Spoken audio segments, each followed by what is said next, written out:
It looked familiar. There was a metal grate between the two elevators. Seven grabbed hold of it and began to talk. I know I told you I'd explain it earlier, but honestly, there ain't much to explain. After we split off from you guys, the four of us got into the elevator on the left, and that took us on the other side of the gate. After that,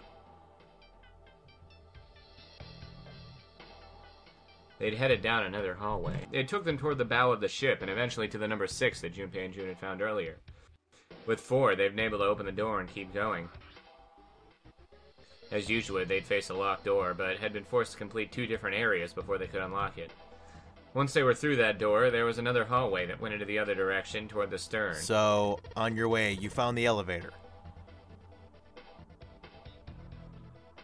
that's right. So, in other words, you kind of did a lap, huh? You came from that side to this side. Yeah. With that settled, Junpei looked around. So, where's the number 9 door? Over here. Follow me. Seven began walking down the hallway that led toward the stern. Junpei and the others broke into a jog to keep up with him. They had been walking for a while, June in silent step with Junpei when she spoke. You know, it's because of Santa that we're all here right now. Huh? That all 7 of us are going to door 9. You don't get it? Santa, 7, and Lotus. What's their digital root?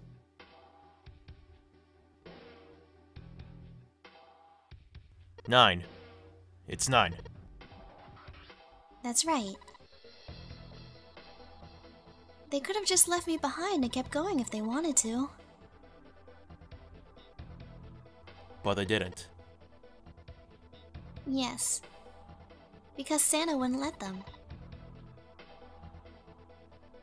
He said, we can't leave June behind.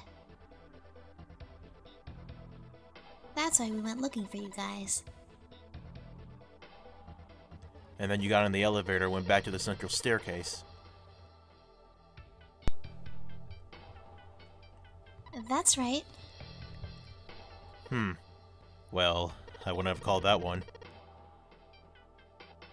That Santa would be the one to stick up for you, I mean.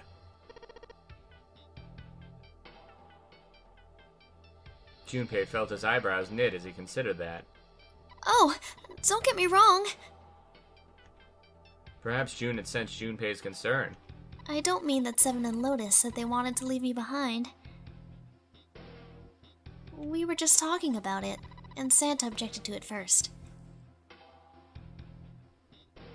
Junpei was about to respond when 7 suddenly stopped.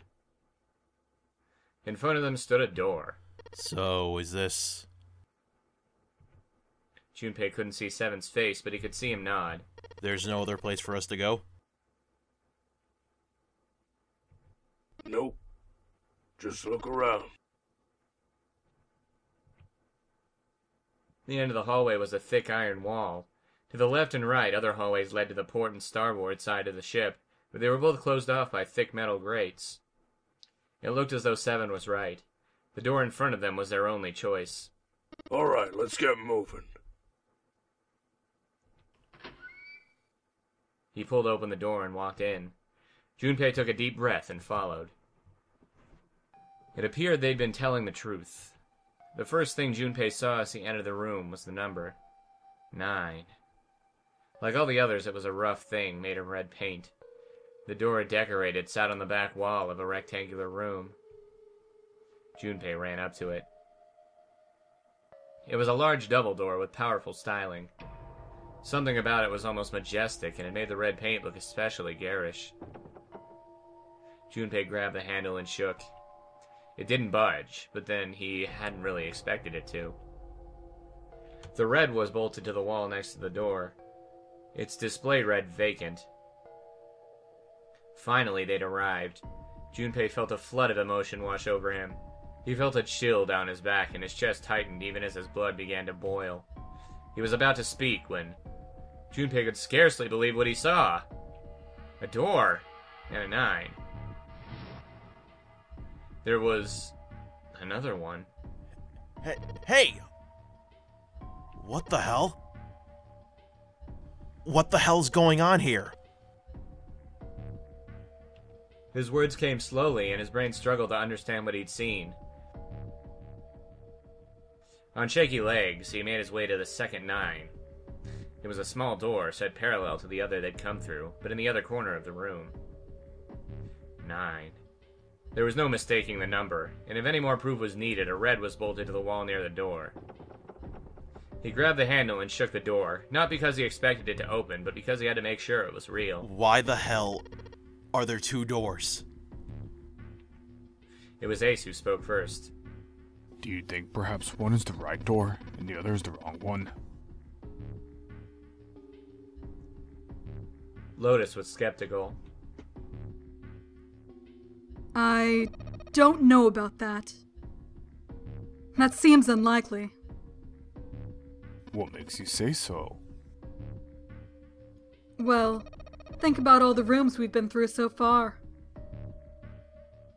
They're full of puzzles, but there are always hints about how to solve them. I'm pretty sure there weren't any rooms where we just had to go with our best guess and leave it to instinct to solve the puzzle. Do you really think that at the very end of the game, Zero's going to suddenly throw in something that depends entirely on luck? Then you're saying there's some sort of hint in this room? No, I don't think there's a hint anywhere in here. I searched it very well when I was here before. I didn't find anything that might have been a hint, though.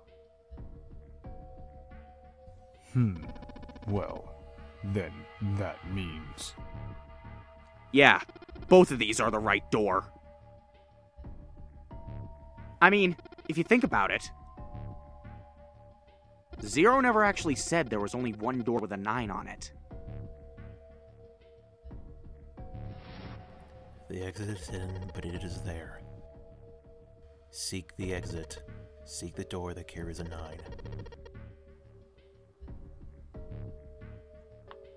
Junpei began to mutter to himself.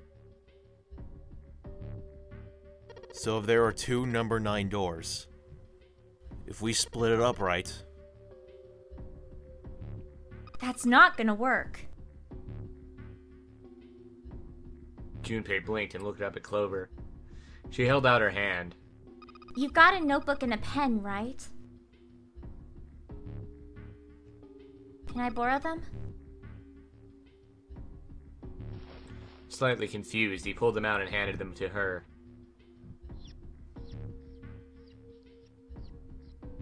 Look at this. Clover opened the notebook to a blank page and set it down on the desk. Everyone else gathered around her and watched as she wrote down a series of numbers. You get it? The numbers on the top are all the combinations with digital roots of 9. The numbers on the bottom are the people who don't fit. There's only 8 possibilities if we split up into 2 groups of 3 or 4 people. So... If 3 people go through the door, then 4 are left behind. If 4 go through, then 3 are left behind. Right? Clover nodded, almost as if she were pleased with herself for solving a difficult math problem. The room went very quiet. Silence lay across everyone like a thick, heavy blanket. No one spoke. Their faces were blank. Desperate for something else to look at, Junpei turned his eyes to the room around him. As he did, he began to wonder. What was it? The walls were covered with candles. A wavering flame made the shadows of Junpei and his companions look as though they were dancing. 2 rows of wooden pews filled most of the room. Between them was a strip of rich red carpet. The carpet ran straight through the room, ending at the door that pointed to the stern of the boat. At the other end of the carpet, an altar? It was a recessed space set into the wall between two other doors. Sitting on a raised section of the altar was a coffin. Coffin. No, it couldn't possibly be. But if it wasn't, then whose body occupied it? That was as far as Junpei wanted to pursue that line of thought. He decided not to think about the coffin for the time being. At that moment, Seven spoke.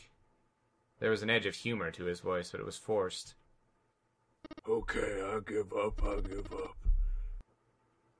I figured if we sat around here long enough, someone would volunteer, but I guess nobody's got the guts for it. As Junpei didn't understand, and he wasn't the only one. What? You didn't figure it out yet? Fine, let me enlighten you. Clover was mostly right with her little explanation earlier, but she missed something. She wasn't really wrong, but... screw it, let me just write it out.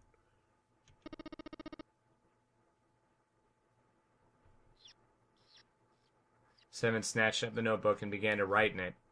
Everyone else clustered around him, desperate for a look. If you're gonna try to leave with a group of 3 and a group of 4, and everybody's out, Clover's right. But there's another way. Only one combination, though. If you split us into groups of 3, 3 and 1, you can make this combination. Wait. This means... Don't get me wrong here, I'm not trying to copy Ace or anything like that. Even if he hadn't been the hero back in the big hospital room, I'd still be saying the same thing. I'm staying behind.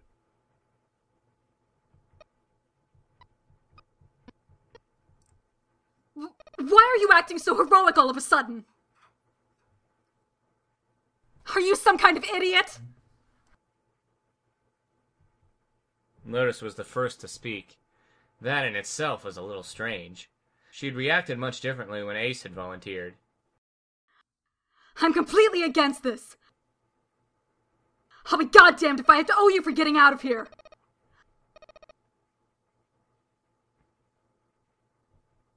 The rest of them began to speak all at once. I'm against it too. I didn't want to leave Ace behind, and I don't want to leave you either.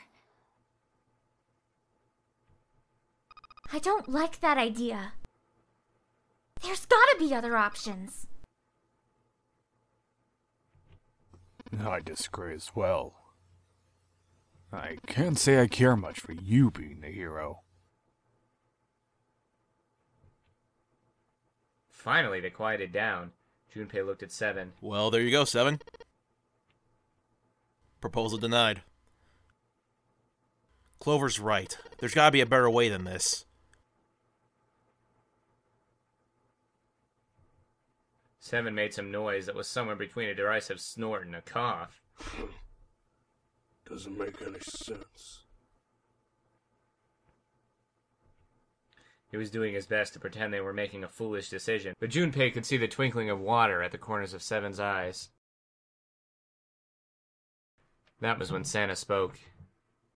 Whoa, hold on a minute.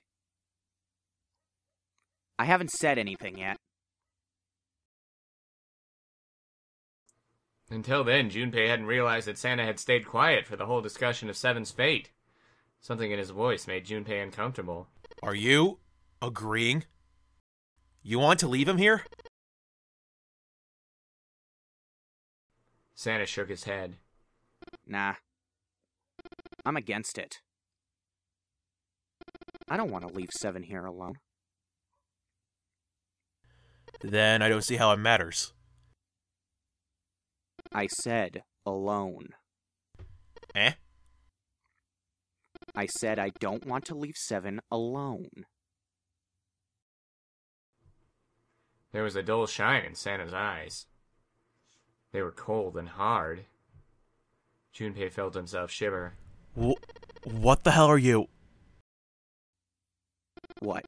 You don't get it? I can't leave just one person. I need 2 more. 3 people, including 7. I'll be leaving behind 3 people. That's my proposal. No. Those are my orders. What do you mean, orders? What the hell makes you think you can order us around? Who the hell's gonna listen to you?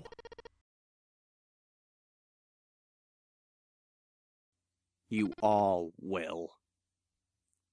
In 3 seconds, you won't have a choice. What? 3, 2, 1. Santa was so fast, Junpei could barely see him. When he moved, it was almost like watching a dance. His feet moving like lightning. He spun and...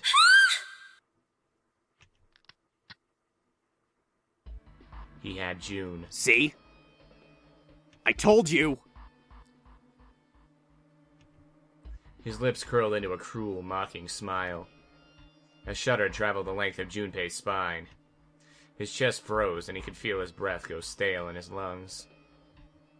Nothing made sense. Junpei felt as though his head were about to explode. Santa's sudden change in attitude. Saying that he needed 2 more. The gun in his right hand. A revolver. Santa had grabbed June from behind and pressed what Junpei's shaken brain identified as a revolver roughly against her temple. What was he doing with a gun? Where on earth had Santa possibly found a gun? Junpei's questions roared in his mind, but his mouth refused to ask them. 7 spoke, almost as though they had sensed Junpei's confusion. The gun's from the other room. What room? One of the rooms behind door 6. I should have known he was gonna do this. Should have taken the gun. Well, it's too late now, fat ass. Damn it. A mixture of fury and frustration twisted Seven's face, and he glared at Santa. Santa, for his part, didn't so much as flinch. The corner of his lip twitched into a slightly wider smile. Then the smile faded, and he began to move. He walked backward, dragging June with him. Before long, his back was resting against the door. On the wall next to him was the red. He put his hand on the scanner panel quickly and then forced June to do the same. Now! Time for you to start following my orders. Ace, Lotus, congratulations! I've chosen you to come with me. Put your hands on the red. 3 + 6 + 1 + 8 = 18. That was what Santa had meant when he said he needed 2 more.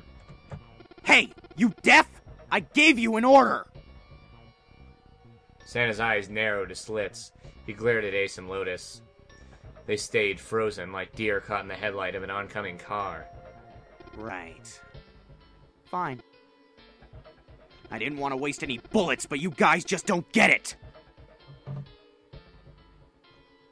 No sooner were the words out of Santa's mouth than his hand twitched. And the gun roared. A section of the floor exploded, scattering wooden splinters across the floor. A thin plume of smoke snaked out of the hole in the floor. There could be no doubt that the gun was real and worked. But... why? Santa, why are you... Clover's voice spoke of betrayal and disbelief. Santa... I thought you were one of us. I thought we were friends. What? You knew about the leaf word. And the 4-leaf clover. Santa's cheek twitched almost imperceptibly. What the hell is this shit? I've got no idea! You're lying! Shut up! Just shut up, you stupid bitch! You want me to put a bullet in your fucking head? Flecks of spit flew from Santa's mouth, his face twisted with rage. Clover recoiled, her eyes wide. When she spoke, her voice was very small. Santa. He snorted, then shook his head vigorously and turned to face Ace and Lotus. Alright, assholes. What are you still standing there for? Get over here and scan those bracelets! I don't have all day! Oh, what's the matter? You hearin' starting to go? Going senile, maybe? Ace and Lotus still didn't move. It almost seemed as if they couldn't move. June's face was pale behind Santa's arm. Her eyes were wild and her chest heaved with every quick breath, like an animal cornered by a predator. Junpei's mind worked furiously. What were they going to do? Then he realized something. There was nothing they needed to do. There was nothing to debate. June's safety was the first priority. That much was obvious. Doing as Santa had commanded meant that she would be safe from at least 2 threats. She wouldn't be shot and she would leave the ship alive, along with Santa, Ace, and Lotus.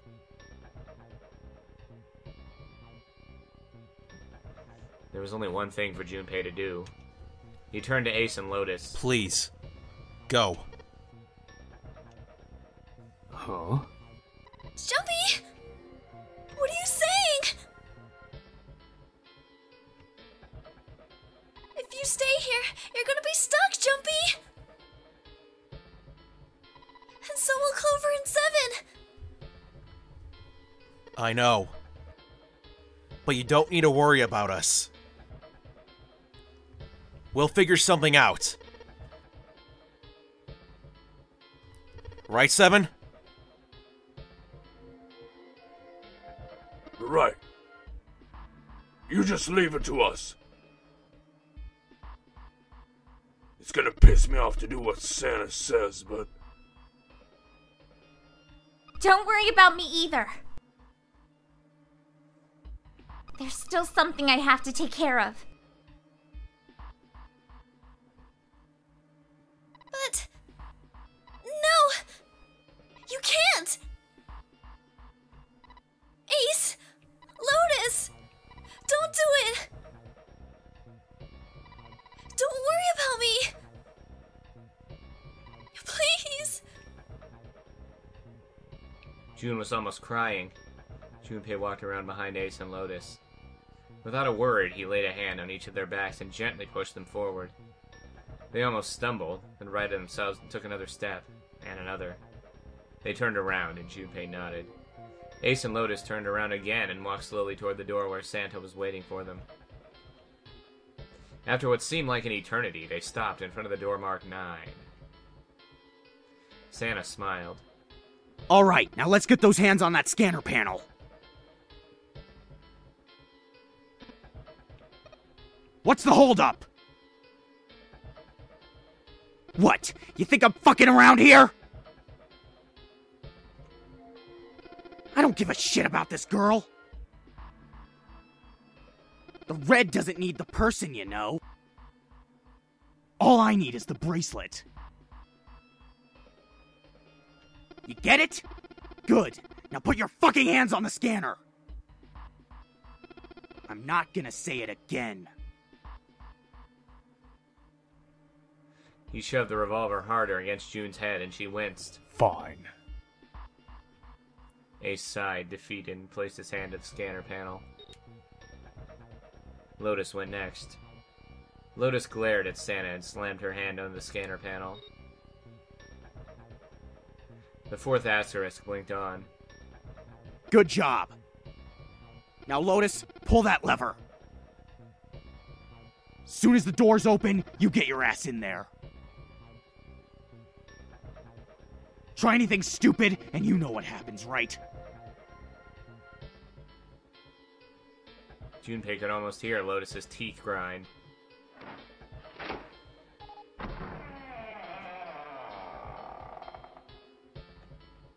The door slid open. Door number 9 opened at last. It opened with a low, powerful rumble, a drum roll to welcome the chosen few. All right.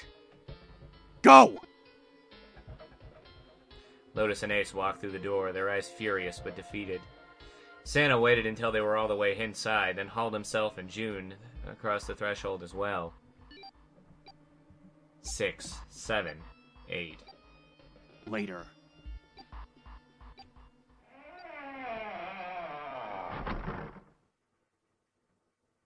After exactly 9 seconds, the door swung shut.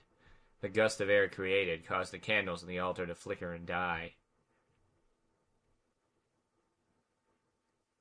The room fell silent. Junpei, Clover, and 7 had been left behind. Clover looked down at her hand and traced with her finger the faint blue veins that crisscrossed them. 7 shoved his arms to the front of his overalls and scratched his stomach. No one spoke. Silence made the air feel thick and oppressive. Desperate for something, anything to occupy his mind, Junpei walked to the larger of the 2 9 doors. He stood in front of it and looked at the red. It read engaged. He moved to the smaller door. The red read vacant. The digital root of the remaining people was 7. 5 plus 4 plus 7 equals 16. 1 plus 6 equals 7. There was no possible way for them to open the door with a 9 on it. Junpei touched the surface of the door. He thought about June, about Akane Kurashiki. Was she safe? That was all that mattered to him. If she was alive, if she had escaped this horrible boat, that was what Junpei prayed for. 7 came up next to him. He pulled off his hat, scratched his head, and sighed. So, what do you want to do, Junpei? What do you mean, what do I want to do? What can we do? 7 opened his mouth and responded when a noise echoed through the room. Someone was pounding on something vigorously. It wasn't mechanical. It was certainly human. Junpei and 7 looked at one another. What the hell is that? Shh! Quiet! Clover motioned to 7 to be quiet. She put one finger to her lips and closed her eyes in concentration.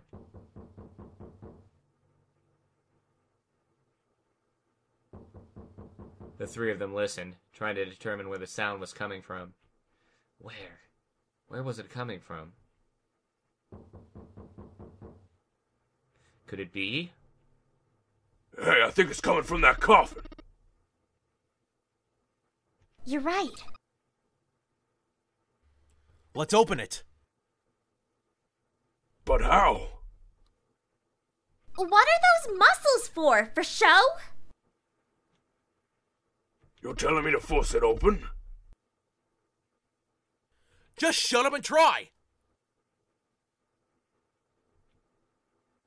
Junpei and 7 grabbed hold of the coffin.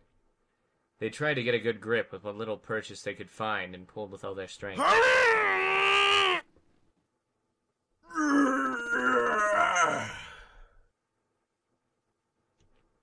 Damn it! Man, it won't even budge. There was some sort of keypad attached to the coffin.